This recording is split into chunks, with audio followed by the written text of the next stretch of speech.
all one. And when we are all one, whether you call it a Bharatiya Rashtra or an Indian Rashtra or a Hindu Rashtra, whatever you call it, whether irrespective of your religion, our culture is the same, our heritage is the same. And Akbar is part of your culture and Ram is also part of your culture. Taj Mahal is part of your culture and the great Nalanda is also part of your culture. Babur is not part of your culture. Babur was a foreign invader. He may have been a Muslim. But the fact that he was a Muslim doesn't tie you to him. You belong to India. And because you belong to India, whether you believe that Rama was God incarnate, or Rama was only a historical figure, or Ram was only a mythical, legendary hero, whatever you believe, irrespective of that, Ram is part of our great Indian cultural heritage. So I would expect every Indian patriot, every Indian citizen, irrespective of the fact whether he is Hindu or Muslim or Parsi or Christian, to be proud of belonging to it. ढांचा नहीं बचा, मुझे कोई गम नहीं इस बात का, और ढांचे के टूटने का न मुझे कोई खेद है, न कोई पश्चाताप है, न कोई प्रायश्चित है. तो इसका मतलब no regret, no repentance, no sorrow, no grief. तो इसका मतलब है कि आपकी इच्छा थी. इच्छा नहीं, इच्छा तो राम मंदिर की थी. ढांचे को नहीं है. हाँ, वो टूटने के बाद बहुत से लोग कहते हैं कि साहब ये 6 दिसंबर 1992 की घटना राष्ट्रीय शर्म की बात है. मैं कहता हूँ 6 दिसंबर 1992 की घटना राष्ट्रीय शर्म का विषय नहीं है, राष्ट्रीय गर्व का विषय है. 6 दिसंबर 1992 को तो अंतिम परिणति थी.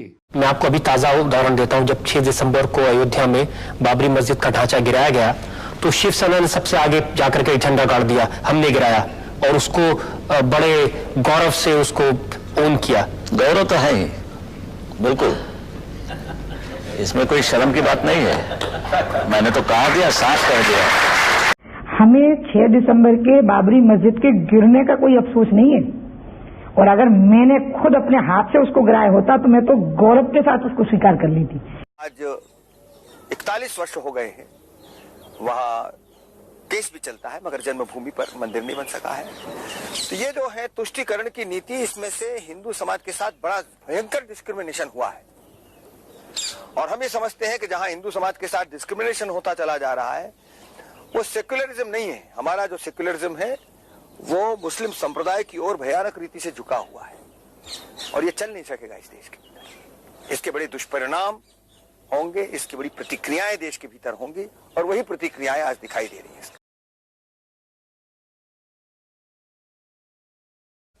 सभी कार्यक्रम पूर्व निर्धारित योजना के अनुसार सुचारू रूप से चल रहे थे. श्री राम जन्मभूमि न्यास से संबद्ध पूजनीय साधु संत, विश्व हिंदू परिषद के महामंत्री श्रीमान अशोक सिंघल, भारतीय जनता पार्टी के अध्यक्ष डॉक्टर मुरली मनोहर जोशी, राम रथ यात्रा के प्रणेता, जन जन के चहेते, लोकसभा में विपक्ष के नेता माननीय श्री लाल कृष्ण आडवाणी घूम घूम कर व्यवस्था का निरीक्षण कर रहे थे. लेकिन कुछ लोगों का उत्साह अनुशासन की मर्यादा मानने को तैयार नहीं था. सुरक्षा व्यवस्था पर दबाव बढ़ना शुरू हुआ. संघ और बजरंग दल के कार्यकर्ता अनधिकृत लोगों को कार सेवा स्थल से बाहर रखने के प्रयासों में जुट गए.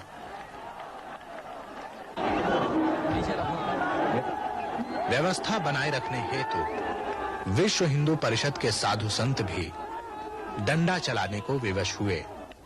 पुलिस के साथ साथ राष्ट्रीय स्वयंसेवक संघ के दक्ष स्वयंसेवक भी व्यवस्था बनाए रखने के कार्य में जुटे हुए थे. लेकिन कुछ नवयुवक किसी की भी सुनने को तैयार नहीं थे. पुलिस व्यवस्था पर और भी दबाव बढ़ता दिखने लगा.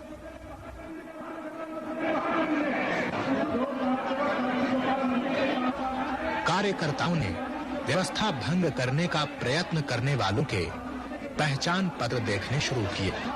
वरिष्ठ शासन अधिकारी तो व्यवस्था स्थल पर थे ही, अलावा इसके आंदोलन के वरिष्ठ नेता यहाँ तक कि माननीय श्री अशोक सिंघल भी मर्यादा भंग करने वाले इन लोगों को नियंत्रित करने में जुट गए।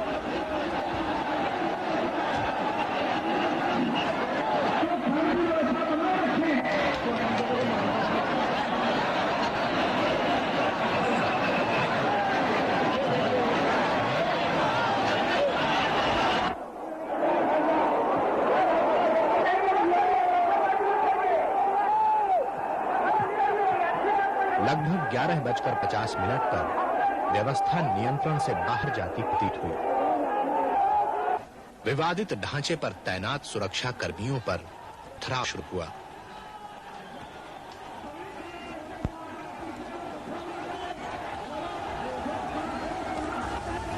कार्यकर्ताओं की दृढ़ता के फलस्वरूप एक बार लगा कि स्थिति फिर से काबू में आ गई है।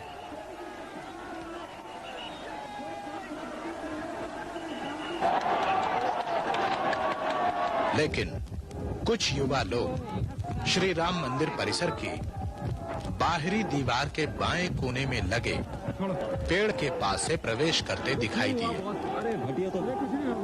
सर्वप्रथम बाएं गुंबद पर एक और फिर 2 नवयुवकों को देखा गया। एक युवक ने गुंबज के कमल दलों को तोड़ना प्रारंभ किया और दूसरे ने ध्वजा फहराई।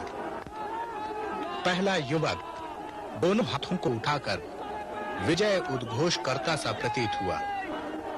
आयोजकों को लगा कि ये 30 अक्टूबर 1990 को हुई घटना की पुनरावृत्ति मात्र है।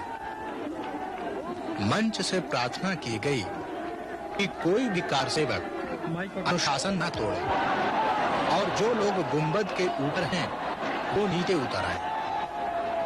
लेकिन एक के बाद एक युवक विवादित ढांचे के गुंबदों पर चढ़ते दिखाई दिए। संघ के कार्यकर्ता भी विफल रहे इस जन उन्माद को रोकने में।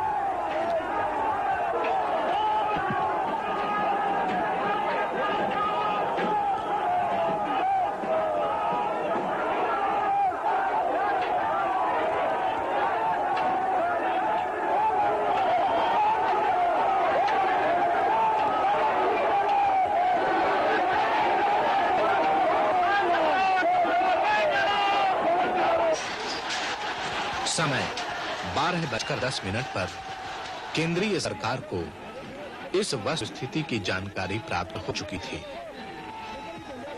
आक्रोश और उन्माद से भरी भीड़ के सामने प्रादेशिक सरकार द्वारा की गई पुलिस व्यवस्था असमर्थ सिद्ध हो रही थी।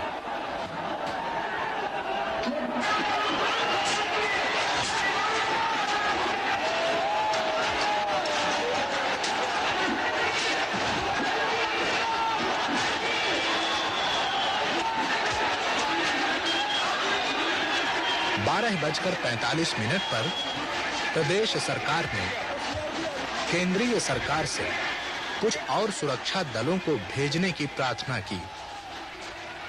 उत्तर प्रदेश शासन के सामने प्रश्न था कि क्या भीड़ पर गोली चलाने का आदेश दिया जाना उचित है? क्या स्वतंत्र भारत में भी जनरल डायर द्वारा अमृतसर के जलियांवाला बाग में सन 1919 में खेली गई खून की होली को दोहराया जाना उचित होगा? एक तरफ थी ऐसी कानून व्यवस्था जिसका मानो देश की करोड़ों जनता की भावनाओं से कोई सरोकार न हो, तथा दूसरी तरफ थी सदियों से दबाई जाती रही देशवासियों की भावनाएं, जो अब एक नया ज्वार बनकर उमड़ पड़ी थी।